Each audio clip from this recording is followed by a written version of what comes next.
de onipa guo no eno ana obetwa nti sa de wo bobra no a sa na bebu hu akonta atemu dam nti fa hye otirim de wa ye asie nyina wasankafo 12:14 wasi ne ye nyina beba atemuom ene de hinta nyina nso papa o bone o nti de ebepie atemuom no so abrabọ tene de a ene ebe favor o na abrabọ ne ntene de a menua ebe ye ohaw eti ye bedi nkomo ene nkomo no mepa cha o de invite nkrofo na share video no man nkrofo se de be ya wo mun so ba behwe bie ya betie bie Valentine mepa cha asembusa ne se Valentine kura no eboa wia eboa ana epra edo haoba ana de asomdwe na eba ne mpokura no ewose ye twen se yeyi dabisi wonom sempo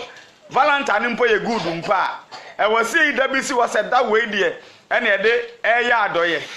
da we ene ede kire wodo mepa cha ye bedi nkobo na ye nyina tumi ate ase se de be ya ebeboa ye nyina ye mo mpa ye na ye mfra de bisentimi nsha ase wabra yen nyanyangopon batampa obo so basa ase yawe na ho odene onyangopon batampa wona otumi ade nyina ayo Israel mo ne munyanhene yawe ne udin odoba ya shomizia no edin mu ne ebo mpaye ese obehu ye mobo na fa bone ne mrato bi achaye ya fom wosoro ene wanim na nso awurade ya otumi ade nyina ayo no wona obehu ye mobo na watie sufa ne mpaebo na ene enkoma ye bedie no wabi akoma ne adwenem aba bibi atima wi mu die ne ade wase adom ne nti amen amenim se waje so e ba bia wo bia na ene no me pa cho asemisa na ye busa yes 14th of February ay Valentine's Day na Valentine's Day na ye no me pa cho on se ene me busa obi o radio so radio host say Valentine no ay Christopher dia ana ye wiase for dia edi nkan me pesa me enya ede bi monti ase sa okasa odo eye general yentie ne ye pa before ye be wuru adesua ne mo me pesa ye tie ase sa okasa love eye general term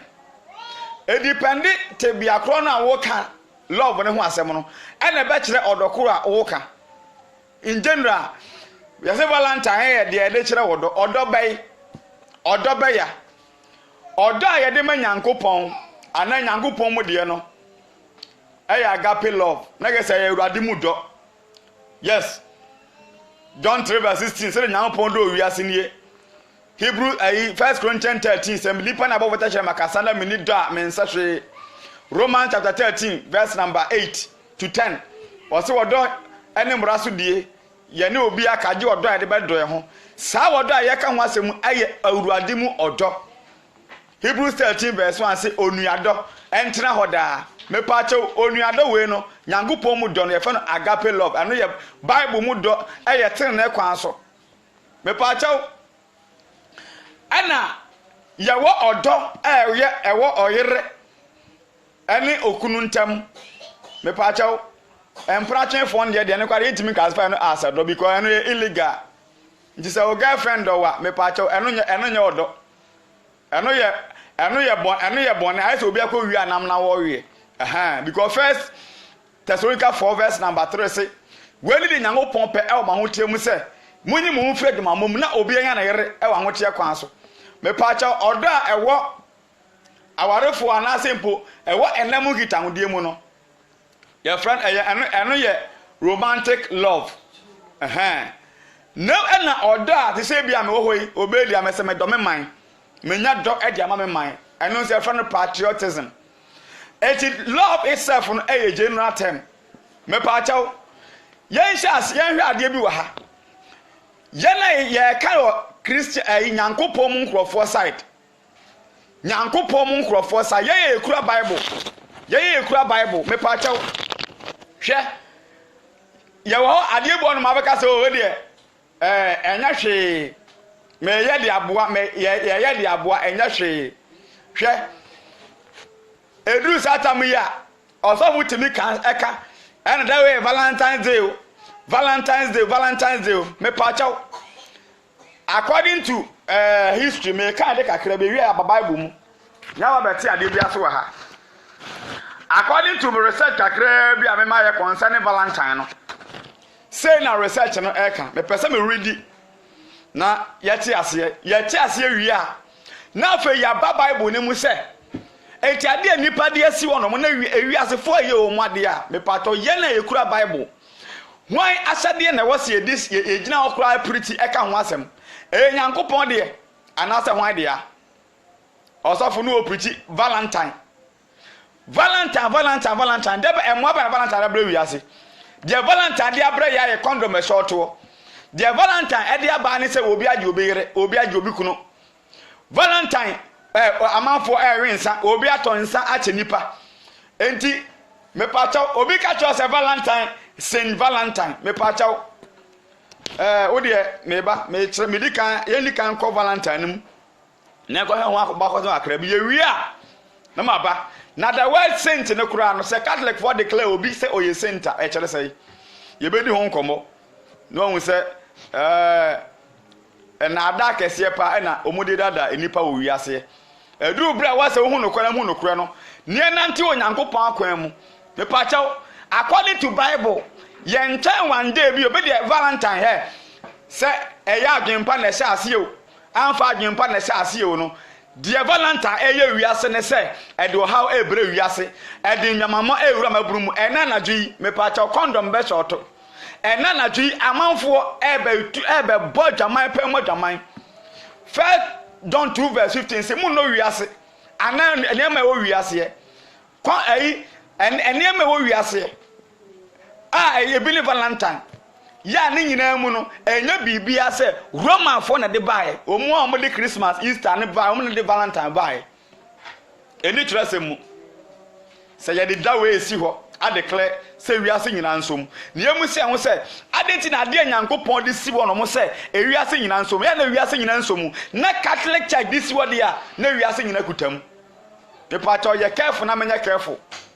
na wan we ya de extra ko abeda no wa chenchena ma menka Valentine ho ade kakra na ye ntoa so ye wi a ya ka ne pefe say ye nchen da bi wa wudi mezi anachi no ye nchen da bi o ene ayadoye enchen Valentine Day no ate do maire Hebrews 13:1 say onuado no entna oda any date we nya 14 February and was enya odo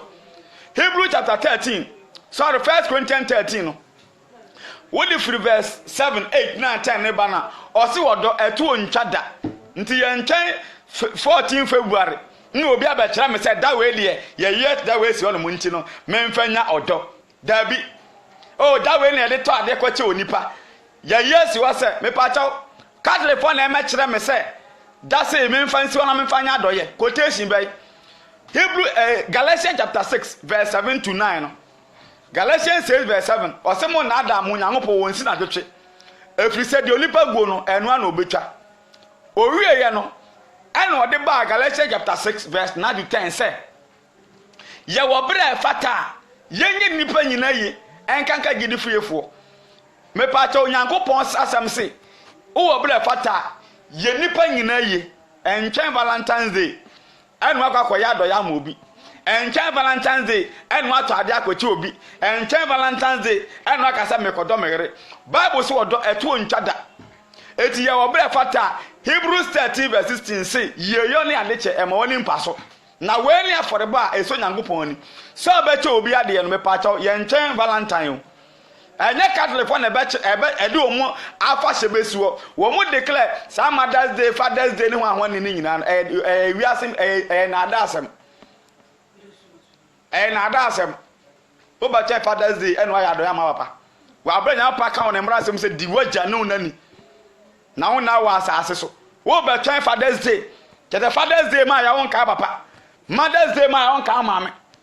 wa bra Bible na krada enti etie Bible ana yetie nipa amen kinka Valentine ho ade na ye hwe ade me ka origin of Valentine ye wi a afei ya heba bia enema ekro me pacho ye make free history.com omo nkrofo bi a o ma fa ato mo se history de o mbedi ho djuma me kan history.com and American dear free. Now, me pesi eti ase ewo ha. Answer na move forward. The legend of Saint Valentine. The pacho yenko. The history of Valentine's Day, the story of the history of Valentine's Day and the story of its patron saint is shrouded in mystery. We do not know that February has long been celebrated as a month of romance. We do know that February has long been celebrated as month of romance, and that Saint Valentine's Day, as we know it today, contains vestiges of both Christian and ancient Roman tradition. But who was Saint Valentine, and how did he become associated with this ancient rite? Okay, all this is here, you know. Valentine's Day in the city name no ababa ye bosomia sa bosomi name no bosomia eye romance me pachaw so bi ka kira wo say Valentine no mo disi wono no mo disi wono for say fa kira wo do a the motive behind it say yan fa promote bonsam enuoma ampa so enoa na ye adwuman me pachaw ene mo mbaba adwaman ene no enye omom nkwa asore nko a wo omom nkwa asore nyina bi on say edisem no chapter 12 verse 9 Bible say bonsam wadada nipa eti ewiase nyina wa ho ya obedada ana Matthew chapter 7:15 going no Yesu aka say enyanten no ebu ono me papa but enyan empataku bu ono ma o makofa enyanten ma e de adura wo mo ho ba ne mu de oye pataku du fripefo enti say wo mo pese mo ye boni bia no makofa ade bia aseye papa no mu de akova ho e de abrew ebia ne Christmas womo pagan sun festival womo celebrating the sun worshiping birthday no mbo pa the Christ acha ho afa ho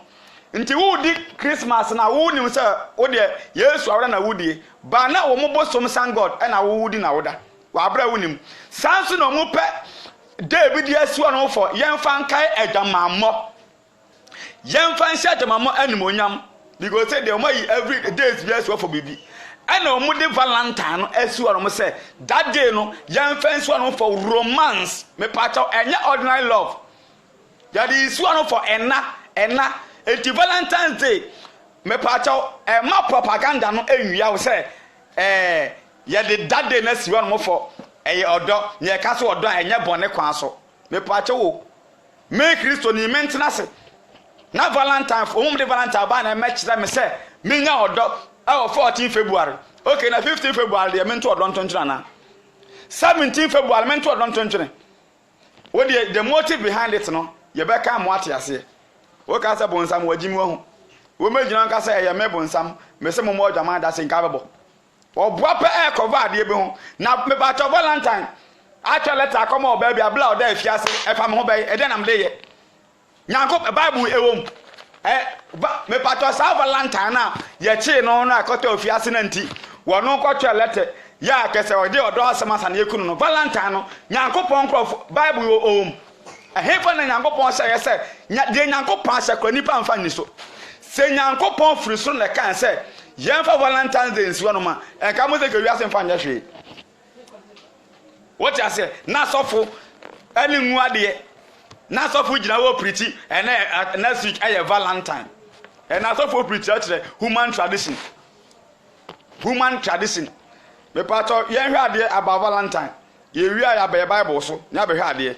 okay. The Catholic Church recognized at least 3 different saints named Valentine or Valentinus, all of whom were martyred. One legend contends that Valentine was a priest who served during the 3rd century in Rome.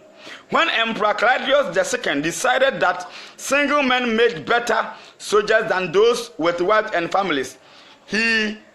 outlawed marriage for young men. Me pacha ahanom osi ebra empanyimfo bi ehuru se asojafo no a wo mu ekoko no a ya no mu ya asojafo no wo mu enware ye no aya na wo mu momu no perform good echen wo mu aware ye no yentie ena me pacha we dey ento aso. When Emperor Claudius decided that single men made better soldiers than those with wives and families, he outlawed marriage for young men. Valentine realized the injustice of the decree, defled Claudius, and continued to perform marriage for young lovers in secret. Etiana mono, oye na gbe se ne o ma ware no enye debe enkoso. Said the bear will perform more soldiers. And according to history, Saint Valentine no be so chere say the emperor no dey ban enom wa enti no obema amanfo aware e wo secretly. Abraham bedane at the same time so no won be asoya for the adwuma no. Me pa cho yensa so ento aso. When Valentine action were discovered, enti abra Valentine no e decided sad no a nega said Valentine this in emperor de no e bobra enhia nti abra ye che Valentine decision no me pa cho yento aso. Was say when Valentine action were discovered, Claudius ordered that he be put to death. And the chain say, yen konkokuno. But before you kwakukuno, so you him say about to prison answer. Okay. Other stories suggest that Valentine may have been killed for attempting to help Christians escape harsh Roman prison. And I also can say another speculation to say Valentine no so ma a Christophobe that you mono APA. Okay. Where they were often beaten and tortured, according to one legend, an imprisoned Valentine actually sent the first Valentine greetings himself after he fell in love with a young girl, possibly his jailor's daughter, who visited him during his confinement. Before his death, it is alleged that he wrote her a letter signed from your Valentine, an expression that is still in use today. Although the truth behind the Valentine legend is murky, the stories are emphasized his appeal as sympathetic. Obeso ochire say abra ya chine se ne wakotu be ba bekunu no a ono demu no e na abofra ba akwa obelivu say asafo na de ne kotu mu no amu ba akwo nipa no e na onya odo e de ma abofra no e na otwe letter a ye odo letter de ma abofra no we ade we na ade kakra we na timi de ejamamo e ba we timi onwene hu se bonsam o ya ade bi wo de yento aso nyankopon mpo de wa sha o bible mu se yenkai mpo yenkai de nyankopon de asi wo se yenkai mpo no yenkai losa pampa fa ye menkaye di na najo no ori na wia de nyankopon se no yemfa nya adwuma na momo no ewiase se Catholic de ba se kim na ewiase nyina de ye adwuma wo de yeba you say story of Valentine eni o yamra the pagan side na bosom side na Catholic for no etunim on say Catholic for no always omo ba yen eye Roman Catholic enti eye oman no ene asafo no ena aka abom asafo no e de oman na bosom niema ena eye osom no eti ade bi asafo oman ne ye biara no na asafo na cover ho e de aba no abaye no nyamesom side e de ama asafo no sa no mu ya for so many years enu ti na obuapa wo de san worshiping birthday no omu san God metra ne birthday no obuapa de Yesu din ya so mezi ani din abata ho aya no Christmas na chese asa Yesu awoda sanso na sa Valentine issue kakra we ya si yi ombuapa ya declare day before ya fanka Valentine no a owu ye no because of ochere odo no offense so me wan so no me pa chawo na Roman for ewo afashe dada eye paganism maybe origin history.com origin of Valentine's Day, a pagan festival in February nti yehwe Catholic for afasha na ewo February nim around that 14th 15th nim na yenhwe or say while some believe that Valentine's Day is celebrated in the middle of February to commemorate the anniversary of Valentine's death or burial, which probably occurred around AD 270. Others claim that the Christian church may have decided to place Saint Valentine's feast day in the middle of February in an effort to Christianize the pagan celebration of Lupercalia. Tienio, almost say,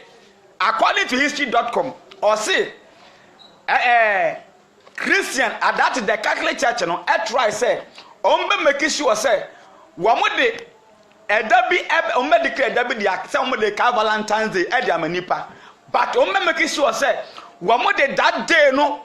omo no de bring the person in Valentine's Day ntia de be kire wodo no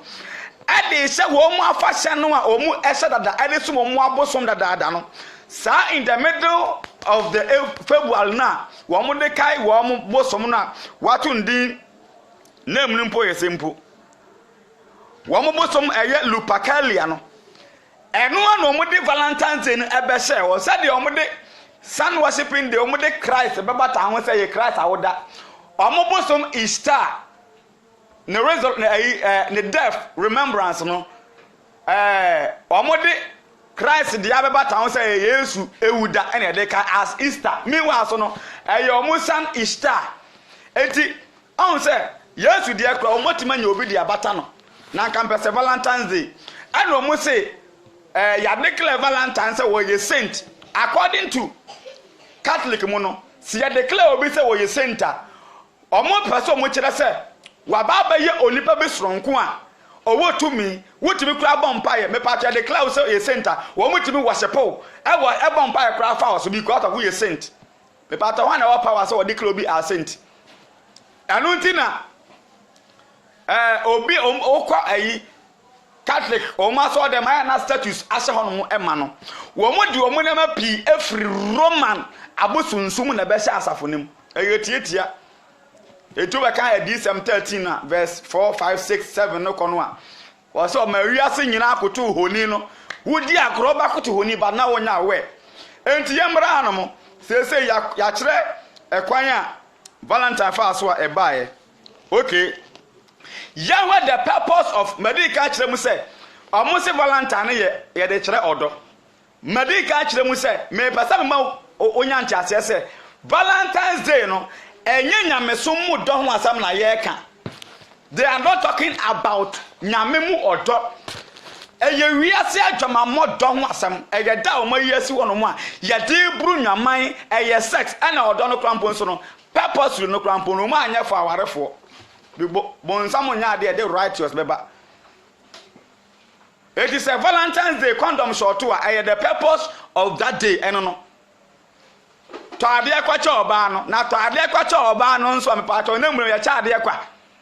ba ma beto ade akwacha ne dofo oyo oba no ato akwacha ne kwa apart from na yere nti indirectly wa mu promote adwamammo okay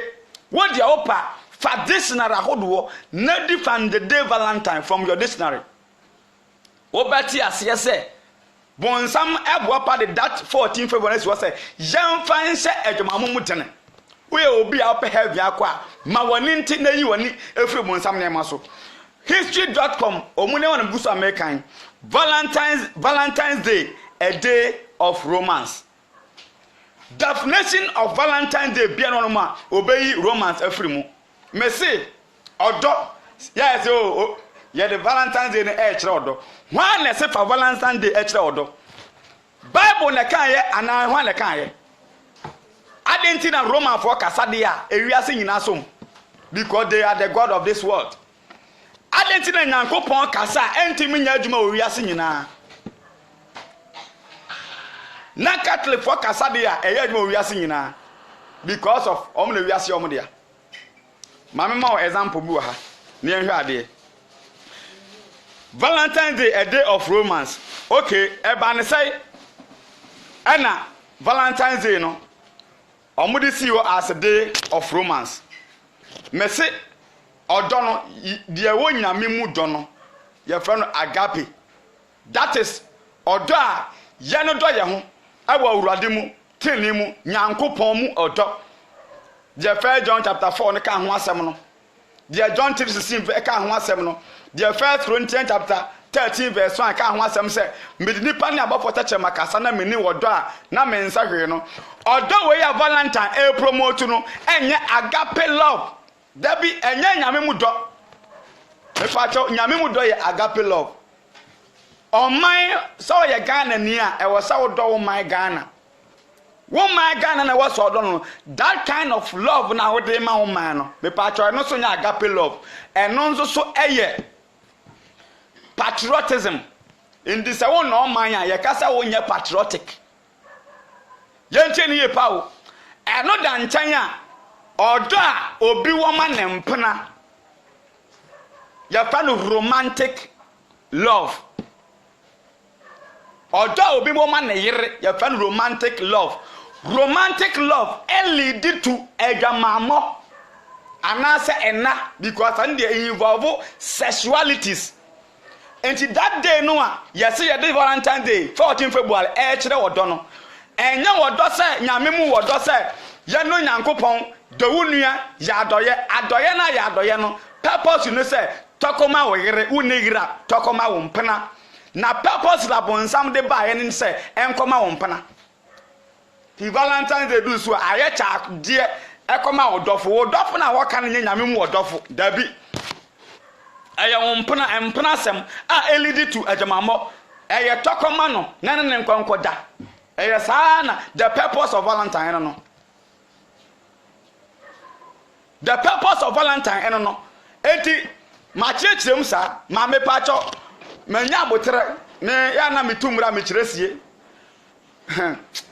Valentine's Day a day of romance okay on say na Roman for according to the middle February ni no na Roman for ewo abosom adie bia omoyem abosefan say Lupercalia okay yanka history kakra bi ewo ho Valentine a day of romance Lupercalia survived the initial rise of Christianity and but was outlawed as it was deemed unchristian at the end of the 5th century when Pope Gelasius declared February 14th St. Valentine's Day. On say Pope Gelasius and declare say yemfa 14 February enko St. Valentine's Day. Na sa St. Valentine's Day no a yemfa nko no ena omu define there it's not about odowa uradimu but a romantic love. Tina Valentine rusua enye Bible ene etokwacha obi o. Eye condom ene short o. Eye adwamammo na ekoso ti se wo boa pa se onya obetrese ade se o ye ka se odo asanye se ne nkonkoda untimi ntrese ade no de ono de ade ne bae ne se eye the purpose of romance ye ka se romantic love say what is romance ene odo nsa fe fo bi sexual romance tietia sexual romance and that love na ewo Valentine's Day mu no emfa nyamesom emmam da yifri nyamesom mu eni nyamesom eni twaka me pato yento aso na okay Valentine a day of romance yet aso or say when Pope Gelasius declared February 14th St. Valentine's Day it was not until much later however that the day became definitely associated with love. Tieniyo sata munwa osaye no any love we bia ni chaka saa dikosi emfie biati ansa na afedo yemfa odomata ho omudi romance no e bata ho na chese ewo purpose wa wo mo ede that day no esi ho okay during the middle ages it was commonly believed in France and England that February 14th was the beginning of the birth mating season, which added to the idea that the middle of Valentine's Day should be a day for romance. Tieniyo, enti sa Valentine's Day no, eno mu declare sa liye, yemfanye a day of romance. A day of romance. On say, bonsam oye smart. Bonsam oye smart. Enti opedi bone no on say nipa epe empratwe chan wade ana mo twe mpra edo so ne wo mo ma wade enti say wo yi romance si ho no ma definitely no ebekwa ama empratwe fo asene awarefo enti a day of romance ya o mayi ade si ho no mo no on say bonsam e wo days bia wo de so fo biribi nti yamfa that day we say so nsi wono mo purposely for saade we nti do ono mo a ye de be pagya saade no enti wo mo de Valentine's Day na si wono mo say yamfa pagya romance enam nsam that day no the purpose of it no enti emu say won question say obi am de Yesu achi wo de ye wie ne ba ho bambesa wo te history na so wie nam do awura Bible kakra no ate nsem bi ase said the bay obey clear. Okay. Yantuaso. Was it Valentine greetings were popularly as far back as the Middle Ages, though written Valentine didn't begin to appear until written Valentines didn't begin to appear until after 1,400 years. The oldest known Valentine is still in existence today as was a poem in the 1415 by Charles, Duke of the Orange, to his wife while he was imprisoned in the Tower of London following his capture at the Battle of Agincourt. The greeting is now part of the manuscript collected to the British Library in London. Several years later, it is believed that the King Henry V hired a writer named John Ludgate to compose a Valentine note to Catherine of Valois. Me pacho on say the walking in na ye ahasia no ye se de obi na ade na sie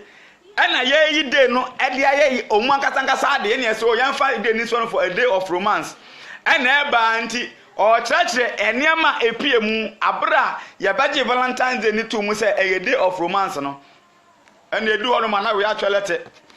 no da akoma ne dofo and na we ato ade bi no da akoche ne dofo a sa na di mu a and da bidu sa at this time me pa chaw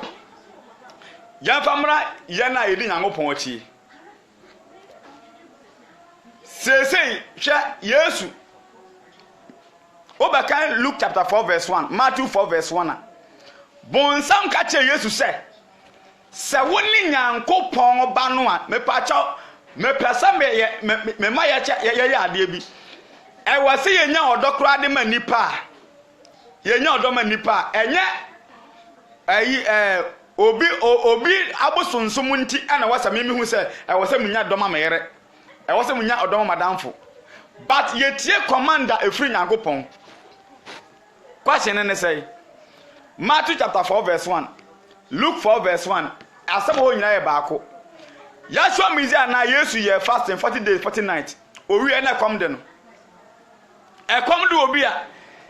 ye nyina ye limu se kom de obi a wodidi. Babon nsam be kan se woni onyankopon ba no a dane boi pa no nedi. Say Yesu better than a war pano edino a simple assignment. But Yesu say one and a buono pano adentira watchere say enya pano nkosi no nipa na betenase. No asema e free nyankopon enumba so. The Yesu person watchere say se pano no obeda no e buono pano edia. Agi se eye nyankopon ene ka kire no enya bonsam. Enti do a simple assignment say obada ne bo pano but onye adentira emfiri nyankopon num na efiri mu nsam anum senka nyankopon ka che Yesu say da ne boy pano didia ne nkobeye but enam say e bo nsam na ekenti Yesu say wonye e kire say ye agirifo no si ebetu anamo a ye papa no enye abosonsonfo na wasema ye hundo de papa o e wo si etiefu nyankopon num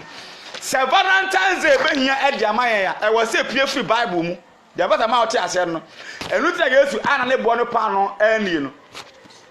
ana bon sam sa de Yesu ko gina be pose se wa tire se ja ho free be pon so to fom na Psalm 91 verse 11 was se obese na bofo amaw na wasoa wo nsem na wanfa wonan ampembo me pa cho sa sam no na Yesu betima gya ne ho aba obetima aye but the Yesu kan ne say wasa cho Deuteronomy chapter 6 verse 16 on say Deuteronomy 6 verse 13 wa tire say en so radu yan pon de bay enhwe enti bon sam kan na Yesu say wa tire say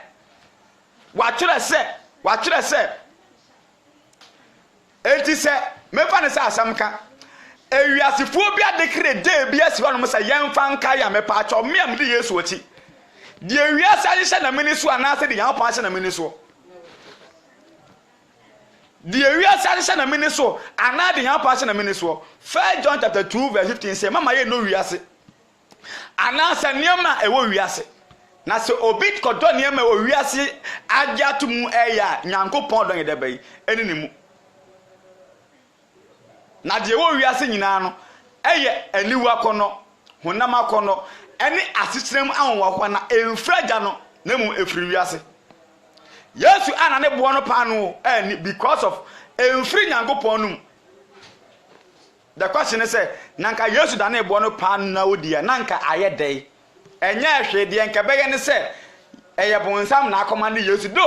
pa no nya ade bone ba Yesu eda na bo no pa no a anka watie bonsam asem nti yensu edi Yesu achi no so hwan no masana se de adwuma me master ya show media no o make sure say obe tu anamon a ewo say eye nyankopon no motu anamon. The question is say nyankopon no masam no enie John chapter 6 verse number 63-64 say asam no eye nkwa. John 17 verse 17 say asam no eye no kore. Enti Valentine me bia Bible mu a Valentine fa na wo man na ma order say yamfa 14 February ensi wono say eye Valentine's Day na fa nkyere wodo eye nyankopon ana say ye nipa me question no na say eye nyankopon ana ehya Bible ni mu de na enipa de Valentine ba ye de a Acts 5:29 I say e wo say ye tie nyankopon eche hwan enipa. Okay yamfa ne say me de ka ho miti mpom de me ni Valentine emfa nchempona me ni Valentine emfa nkoye bone ba me de Valentine's Day no ebe ya adoye amanipa me de Valentine's Day no be ya de papa me question ne say what the Valentine's Day no be so no fa de papa eye na me pa cha onyankopon ye som no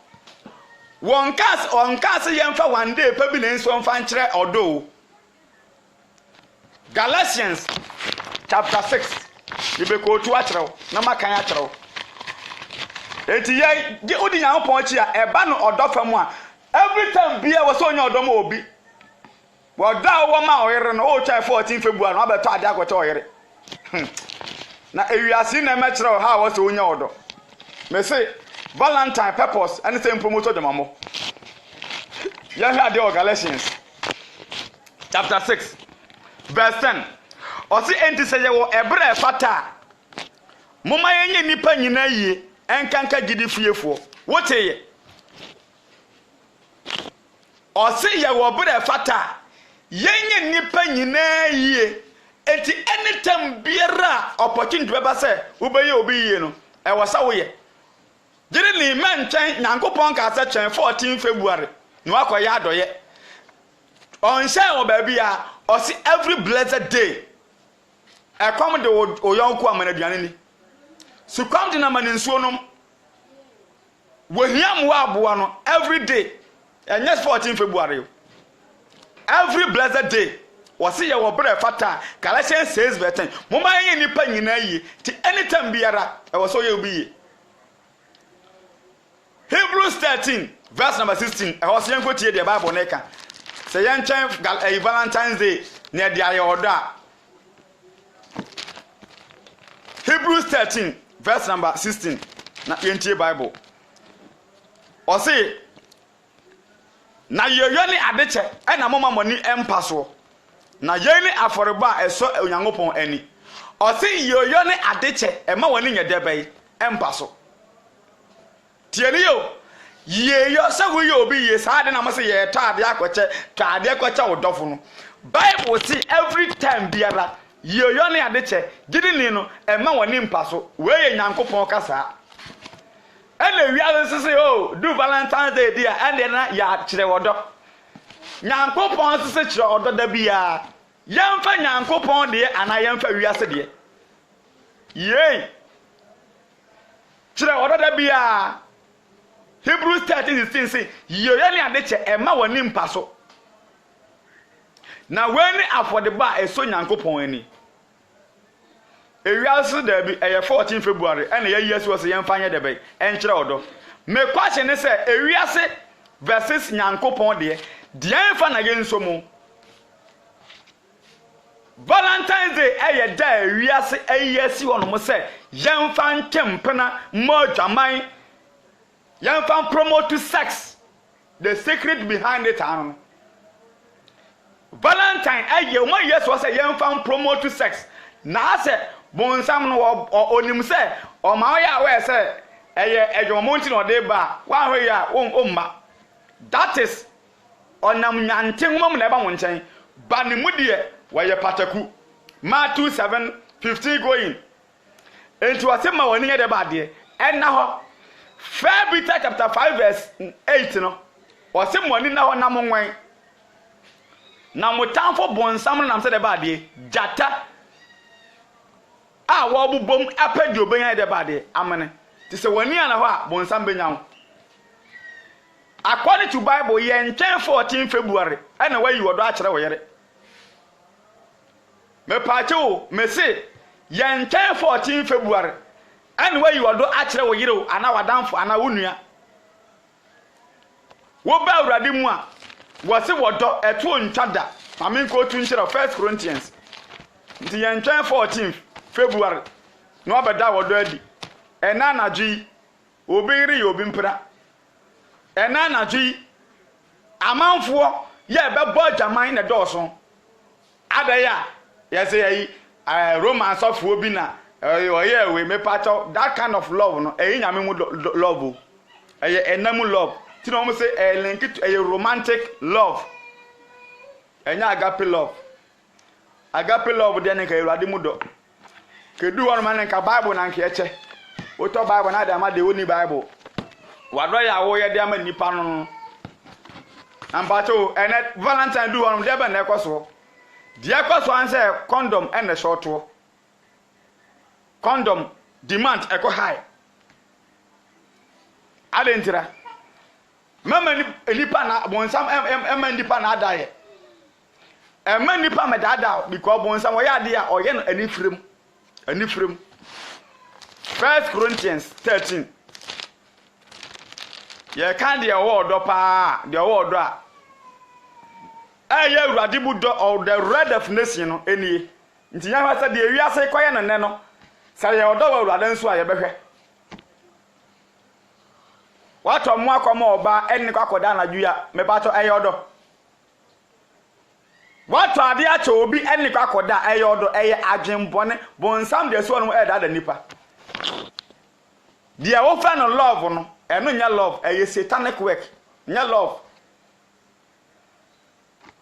dia wo fa no odo no a eye Valentine Day odo de na eye romance de no enye odo me pa wo kwa acha no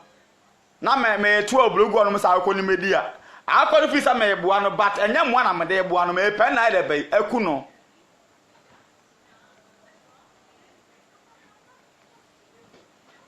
enti bonsam ena tricky nipa yama yani na ho yamra Bible mo busa say then na Bible friend odo afa yema boost to love. What is love? Romans 13 verse 8 to 10 osemo nu obi aka age odo a mode dodom homo na se obi edo ne yonko a na owie mra ne nyina so die na de onyankopɔ ka se ne ewu nsia wade mmokro no se emrafo bi ka ho a waka ne nyina hye ade ba akom se do wo yonko se wo ho. Romans 13 verse 10 say odo enye oyonko bone enti odo ene mra so die me pacho be card na oto be che oba no wo mana ko ni nyampa asem so na se wonne kwakoda nti we Awurade nso ye odo me pacho ye have Bible definition of love se no na ebe happy na do dia ene na Valentine papa se nya sa de dia ene na Valentine emfiri nyankopon nti wa wo no emfa that day kwansi wo so de baby bi ye have Bible the Bible side of love Samedi nipa ne abafo ta kire ma me kasa na me ni do a me te say yawo a agegye ana akasa a ewoso o se Saudi nipa ta kire ma sa me kasa yi me nipa ta kire ma me kasa ma no de obedianim kasa obedianim priti na me wie na me kofa bafo Gabriel Michael voice esa de be kam de ho na me de kasa ma voice ne ye de more na me wie na me ni odo a me nsa hwe odo e de ade ya minima de kro ye to aso Bible ne be kire 1 Corinthians 13 verse 2 na sa me wo ediye asenka na minim ahintasam nyina bibia ahinta bia mehu metima aka ho asem a che da ye wo metima aka o first day na do ye sa de be sise wadi 40 years minim ahintasam nyina sa me wo ediye asenka na minim ahintasam nyina na minim die nyina na me wogidie nyina na mitutu emepo na me ni do a me nsahwe wo se wo hye nkom mpo na se wo hye nkom na asase wo so na se wo ni odo a wo nsahwe edebe no odo yeba 1 Corinthians 13 verse 3 na se me prepare ma hodie nyina me ma ahiafo na me de muni padua me ma se won hye na me ni odo a me nya ho faso bia me pa cha o se 1 Corinthians 13 verse 3 na se wo poreporo wa hode nyina ade ma hiafo tienio wo poreporo hode nyina ma hiafo enu achi na wo de wo nipadua ma se yenhye emfanye obi nkwa na enu achi wo ni wodo a won sahwe me kwahye ne se ebeye den na obi popo na hode ma hiafo wa abra wo ni wodo wo beka se na wo ni wodo anko na hode nyina ba ma hiafo na kese wo wodo Obeka sa obi nipa duasi wo se yenhye mfanye oman ne nkwa se oman ne besa de ene yenhye wo no mum enku no na oman ne ntenase obi da se na obi nipa duasi wo se yenhye no enye oman ne nkwa de a ene ne ba ne se na onido hwe wo betimi du nipa duasi nyina hye mfanye Ghana nkwa basela na woni wodo ayi enye obi le kuma nti bosi akọ na odin ti ji akere ma se ye ntwaniti na asanteman enya nkwa basila no ebe urade asemu a die bosi akọ ye no ebetu abase enye odo ebe urade asemu enye odo tirio adenti na wodi ni padua hye se yenye mfanye oman no kwa na enye odo afen na Bible ne be kire odo nkasa ase wodi opa to wiase nyema nyina fakoma oba bi na oba na ade man na your girlfriend na me pa to onye odo eye bonsam hyeye na mpon friend odo adentira di se Valentine's Day eye odo ewa na mpon so boto dia ene 1 Corinthians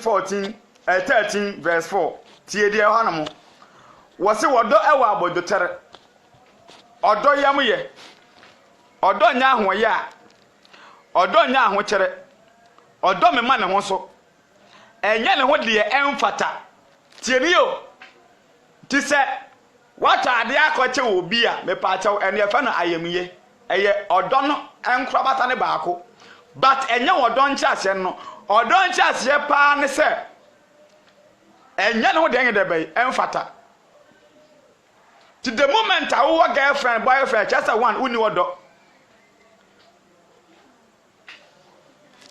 wose wodo enye ne ho de emfata enhwe de ye ono nko ane de ya ne bon ha no emfa bone enhye ne yam na ni enye de entene ho na etie ade nyina na eji ade nyina di na ewo ade nyina mu anidaso tieni o enti odo no ose enye ne ho de emfata odo no enye bone me pato ena nyumre musi Valentine ayo odo me odo aminimu awurade mu no but odo amoka ho asam ne romantic love odo elidi to ejamamo enti ena nyumre condom na be short anadwo yi enti Pacho, ewiase de ade asi ho. Se eye papo. Se enye papo no, me pacho, emfiri Nyankopon mu. On se ye mampan dada kofo. Ohun se baby a Valentine de Ghana fo maburu no kono e hotro papa. Enti o ka say o ma ye change Valentine's Day din no. Aye no National Chocolate Day. Adentira e di Valentine da so no. Madama mo koso too much.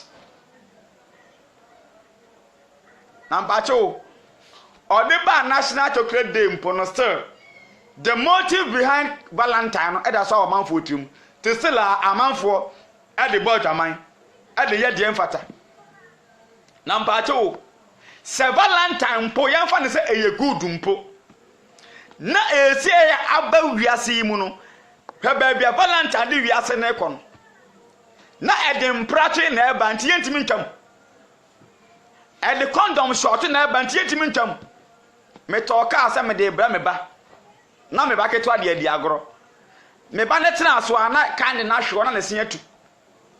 Me ba ne tena so ana kan na hwe na nese atu a. Do me to bra ne se nko mfa nyini eni agoro. Bad ade ka no eye me ba ne nti no. E wo se me de ka no efi me ba ne nsem. Se Valentine mpo eye good mpo asase mpo a. Baby a Valentine kono. Boa bonsam ache Nyankopon. Timenu me no edi Bible achi. Hwan no masa na wose edi so. Hwan na ehye Valentine. Ewurade anase nipa. Ya hu se nipa. Ma kan history no botaa ne ye yen fa mpromoto adwumamo. Ene na ye mra Isaiah chapter 30 verse 1. Say sha sha de se bedi so. Na wiase nyina fa nya adwuma. Na emfiri Nyankopon homo so a. Ya na di Nyankopon chi no. Kokobo we na wose yetimi fa edifiri mu. Wose Isaiah 30 verse wose wonue. Ema atwatefo. Erade na wose. Wana wodi agnadu sam so na emfiri me. Na wopam apam bi na enya me honhom so se wode bone beka bone ho tieni o Nyankopon se wo momopam apam bi edi agyadusam bi so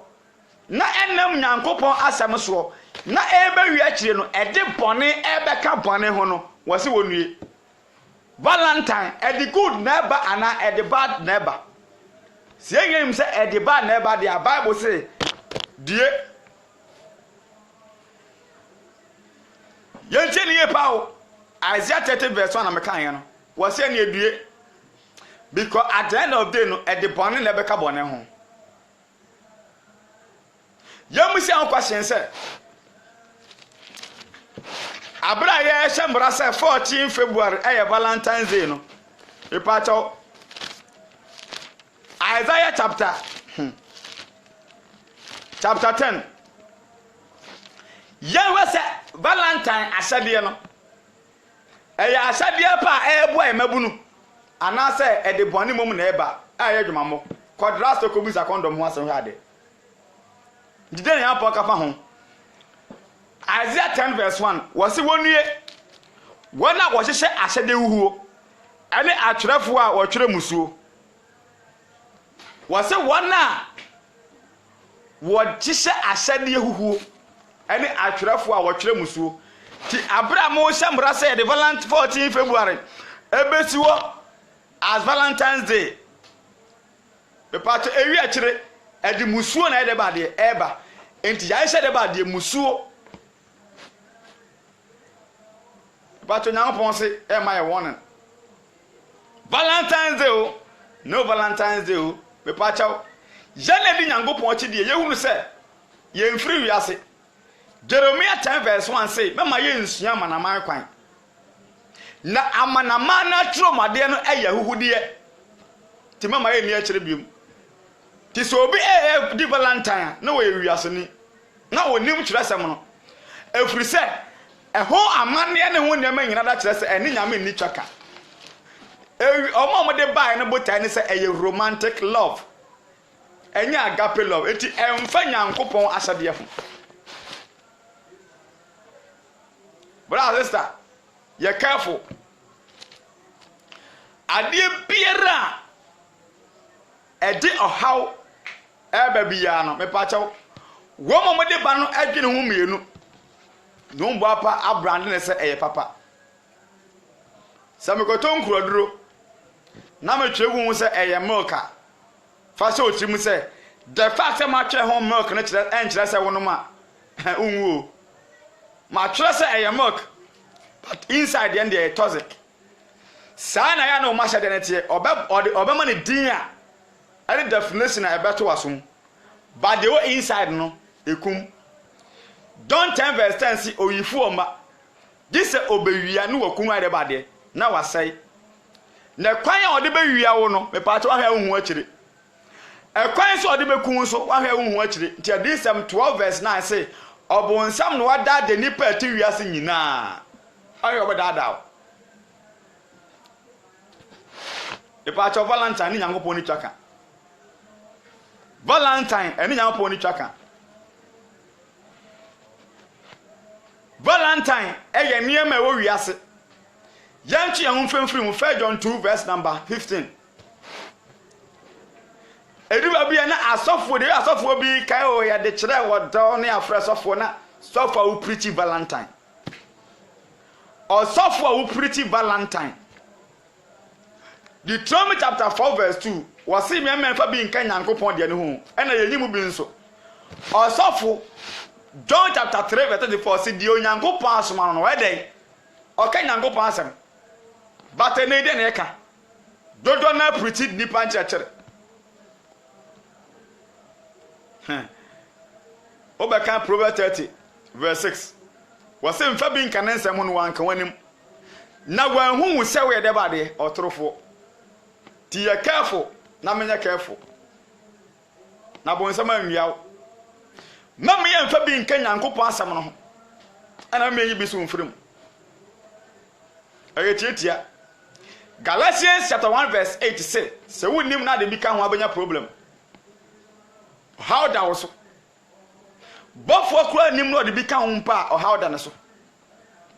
babo nsam na ni ate ti yense mo yin de ba de ena ho bon nsam ko no anim se nyankopon se nyankopon akwa de Matthew 5 verse 9 enhyan de ba de o patafo 2 Timothy 2 verse 23-25 we say ense nyankopon akwa se obeko ntokwa bon nsam te se nyankopon se hey nyankopon akwa de wo de ntokwa de nyama nyankopon akwa de elisa okontokwa e wo se opata ntokwa no ana bon nsam pese wani je ntokwa ho wa abra wani na ho so nti wo bopa create game bi ya fa ne boxing ye ko pai obi ani ase but o support ye ko tu obi sia gu but o support adentira bon sama create boxing na eye ntokwa kon no wa ye de se eye agoro amene omomudi ya so amizia na Yesu achi nyina dodo na enige boxing ho omani de wrestling ho yemfo obi nkonkwo gina rank so na fa ne kon ho utifie no ani age buko benko ni 80 powers ebe kontokwa yesi omo beko ombe ye fight won't me kan cham say fight game fight any game fight fight Eshase the origin of boxing and wrestling no Eshase ewo Colosseum Rome General Titus biaya wosi ya na oma slaves no we slave we no yi slave we na omo ndakwa agina ma na ba akwa kum ba akọ na omo da ejeje omani ene ne yase ni biaba isaade de yatwam ene wasa polish no e dey the same thing abrawo abai ne boxing nyankopon ni Matthew 5 verse 9 say enhyande ba de opatafo enhyane wa opatafo ntinka wo gidi ne de enka bukom banko ni ayite powers ebe ko no enka wo gidi ne wo de ne senka wo pata na nkomo janzo kwa no kon ba ye se bonsma ya ama ayite powers ene bukom banku ana asa wota bukom banku achi ana ayite powers achi ti hwan na opatafo the question say hwan ne opatafo a obenya sa nyawo mu nhira no nti indirectly bonsma manipa ani je ntokwa ho ba bra ye ni na ho so nani ate papa wo ye clever ti na wakoda da if no Genesis chapter 3 aboa wo bonsam yusu no eye wo according to Genesis chapter 3 wose wo no nani atete ewura mu emu adoma nyina ti wrestling and boxing a satanic game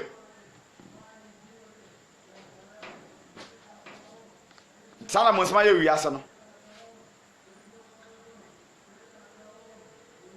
entine mema menu gina ring mu be kontokwa ba otaba akwa achi wo pese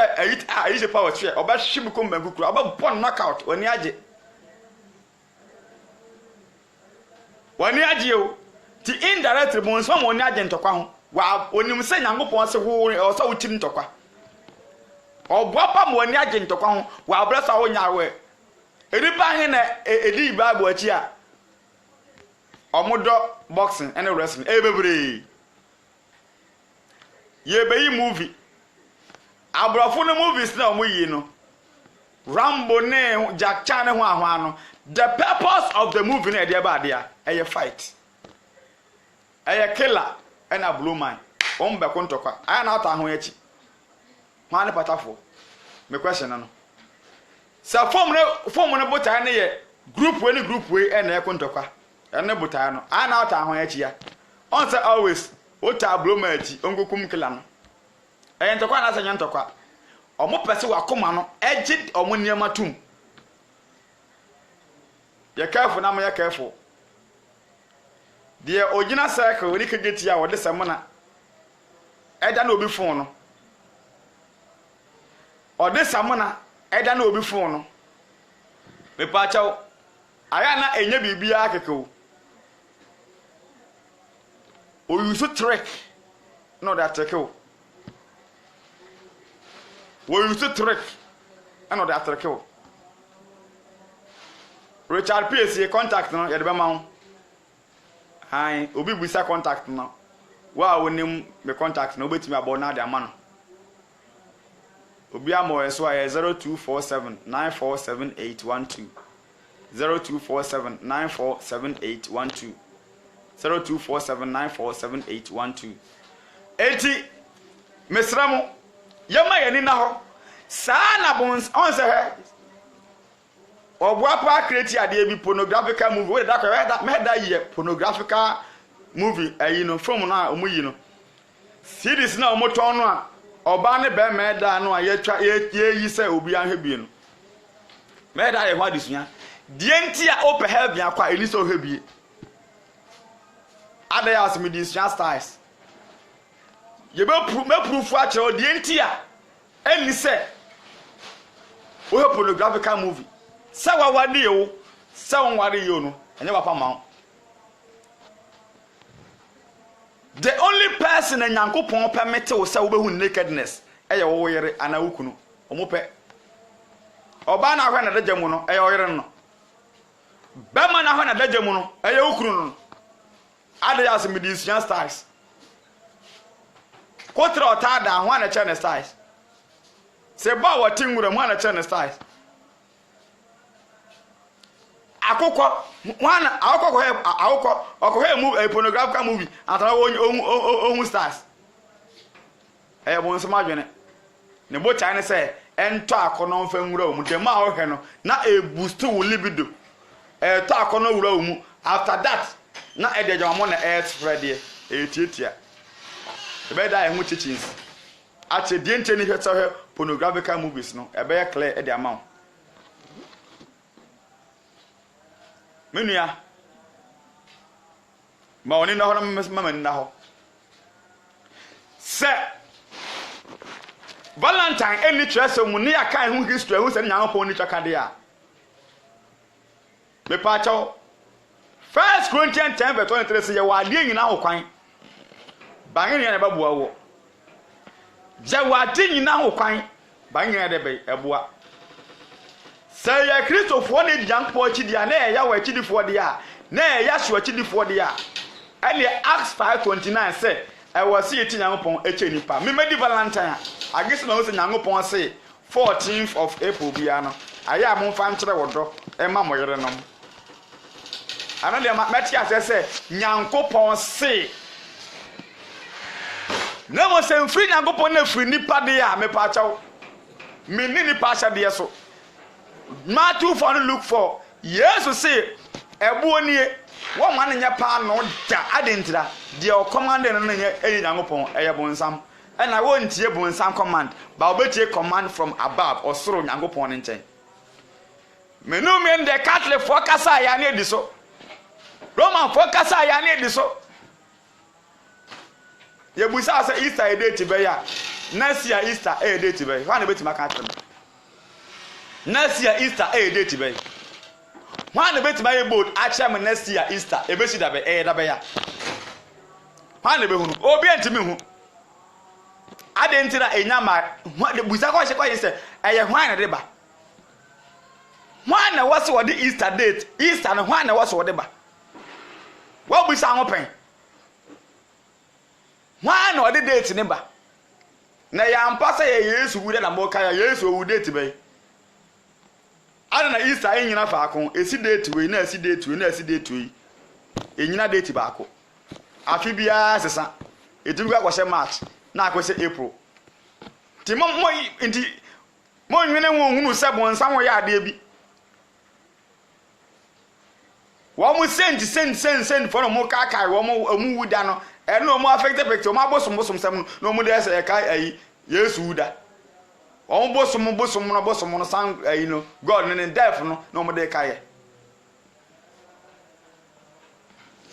me pacho me se na sia Easter e date be kwa na beti maka kire me say Christmas there be o my am na 25th December na Easter nso e Easter nso e okay dia mo se mo di Yesu awoda eni Bible mu but obi a nim say dodo akwa nim say Yesu go on 25th December eni Bible mu March 25th said that we Yesu wa abra ye son God no birthday na mu di so okay Yesu wuda na mo se mo de kan na so next year date be ma na beti maka kire me ada ya ye nyamfa mai ehefo na de ba ehefo na wase ye meeting e de ba Vatican fo nyamfa mai sa samra bi ba na free Rome a na free Catholic a ye careful na me careful no kroye ba akopɛ said ade bi ba na ne root every Catholic church ana Roma ye careful na me careful wo ho na ba bi egidi ko no e ko bo nsam yam no kroye one say already Christmas buy already Easter buy already some worship buy wo mo na de ayi Valentine buy wo mo na de Ash Wednesday buy wo mo na de Santa Claus hwan buy wo mo na de Halloween e buy ni nyina ene Bible ni twaka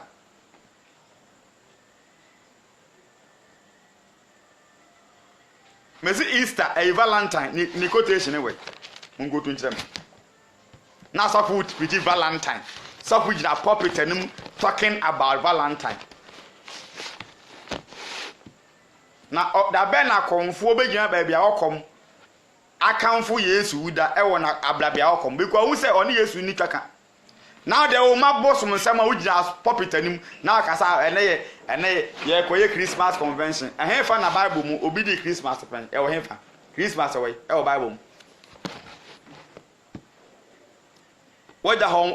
waja homo obosom ato na odi Christmas waja ojira fasha ato odi Christmas waja akosida ato na odi Christmas ekura ye one uwu nso abewu ba akopɛ uwu akobu akonta memeti asi John 9:4 o sama yedo soma amana djuma uwu a wa o heme nkwa de wu moja de meni ho fo because no kure wo meka kyerɛw no kure wo meka kyerɛw yenya asofo do mafu ne nam no aduane nti won ka no kure ne nkyerɛw da bia obedi ye sa no makum eboni obedi ye sa matwam obi aye boni a tunifo no saka wo de matwam ya ebony manager na meka asemi nti a ye ma na kwa obi ma na kwa nkyerɛ so obi ma e kan sɛ omu nkonko ya adoye obi se ntade bone na obi se ayi dressing basa na obi to nyuma enye papa okocha ade ane no anu na nyankopon ebufo ne ko se ko ya adoye bai mebusa 15 verse 8 say obonefo aforo bai de na chiwade je na nyankopon epe ne ye adwensa kyera se obegyan ntade bone ne se no obegyan nyompane ne bono no a change na adwen na nyankopon ehwe na asofo bone bi a eben no amoa no ho o macham enya hwe ebo no hefa udi o machi obewu am yasie because o pe ho mfaso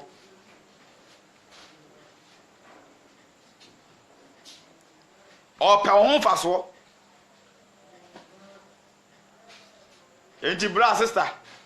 no kura ye wan sei no kura ye ba kope no kwasem na ye ka kyerew me ka koteshi ba kwa ka amre manu wasi ene wodi nyankopon di ya me pa cho valentine nyankopon ni twaka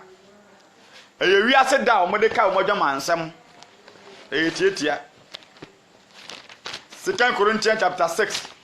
verse 14 yen kan ne enfamwie Ezekiel 2 verse 7 ne kan o se wotie o wantie o kama 7 kire me de sadamtie wo betie o wuntie o meka Yesu preachi John 10 verse 20 no mu di na tem emfa ne ho Yesu preachi John 7 verse 20 wo mo so hombone emfa ne ho opa de obeka bia emfa me ho no kura ba kope ba de eda ne se de ofri nyankopon mu no otie nyankopon asem John chapter 8 verse 47 na de wontie no nso no ofri nyankopon mu ti John 3 verse 19 say when ni atemu ne se han ne de aba wiase nanso enipa dosum chen de ba de han no ti nyanwanwa so be kasa na obi entie no obi ebedi ate normal thing but awieye no ene ebehwe Yesu ma mewu atan a ubetimi ewu ebo na mehwe wo so a amwa mpeta oba akoke ne so abubu ene matu se wa nwu ankoto no a ofirisuro ebeto fom ha ya careful na menya careful Valentine any Bible mu die I will not preach Valentine and I may encourage you to say only Valentine because the root of Valentine has nothing to do with our Bible. And a Catholic place a praise for the better me de menye. Enya Catholic for na semra na yedi so enyankopon na semra na yedi so mesi Yesu. Yashua Messiah no or say Pano Matthew 4 verse 1 and Luke 4 verse 1 or say pano obeshita so ebu of man ne pano no onye because of eyebonsam neka. Nemu di obaye na yedi efiri hwan num nyankopon num. What when I over there she say I believe I think. Na mesma sa koto mo blame na akogina koto banku na me bana muzasa. Na me kaza to mo ali ta koto banku so I believe I think e mo nso aduane. Den na mayewo. Wasmo bi so nkonkoto atade emro. Ana okoko no koto trousers ebro. E na aba na muzasa na me kaza to atade na koto trousers so I believe I think Father so sha normal den na be kan kire no na nyankopo akasa sema mi emfa bi nka ne nsem ho bebu sem no 30 verse 6 na yanka wanim ne yahu se wo yotrofo Valentine wo he fa Bible mo mi nkire me Valentine nyadoma obi no quotation ne wei e wo he fa e wei Bible no from Genesis to Revelation quotation Valentine e wei asofo abankudie adidie was office ne nanka ne nsanka wadi aduane wadi ya wonko ba bia Bible so wonhwem wade ohwem kra wonhu any friend o kan say graphic wonhu he nyankopon friend wakọ Bible school 3 months bi eno no de ade bi atem ne mu din